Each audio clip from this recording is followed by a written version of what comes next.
जवळजवळ 20 ते 22-25 ग्रामपंचायती पेसाच्या आहेत. कुठलीही पेसाची ग्रामपंचायत परवानगी देत नाही. फक्त एकच ग्रामपंचायत आहे खडकुंबे का ती ग्रामपंचायत त्यांना परवानगी देते.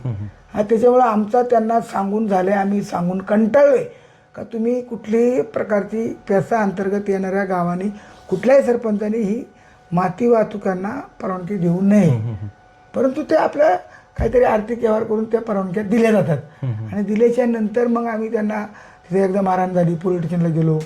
पण आजची जी परिस्थिती आहे, मी तुम्हाला सलाम करतो, तुम्ही एवढ्या उन्हातानामध्ये माझ्या निवासस्थानी येऊन मला विचारणा केलेली आहे. या संदर्भामध्ये मी अनेकेला बाईट केलेली आहे, मीडियाच्या माध्यमातून त्या ठिकाणी स्पॉटवर गेलेलो आहे. माझे फॉलोअप आहेत.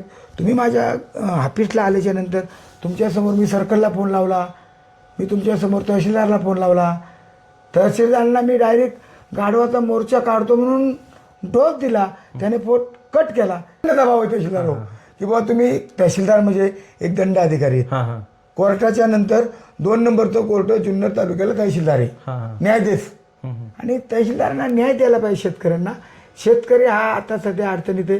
प्यायला पाणी नाही, चालायला रस्ते नाही, कुठं ते थोडेसे वाकडे तिकडे रस्ते होत नाही, फार त्याचा पजवारा उडाला त्या रस्त्यांची पण वाट लागली. रस्त्यांची वाट लागली म्हणजे जवळजवळ गुडघ्या इतक्याले खड्डे रस्त्यानं इथून जुन्नरून निघाल्याने आपटळ मार्गी तर पार वर खेळी मानकेश्वर, कुकडेश्वर, उचराण, खडकुंबा, घाटघरपर्यंत रस्त्याची आई दोरी. म्हणजे एवढ्या कोटीचे रस्ते केलेले काही उपयोग झाला नाही. कशामुळं?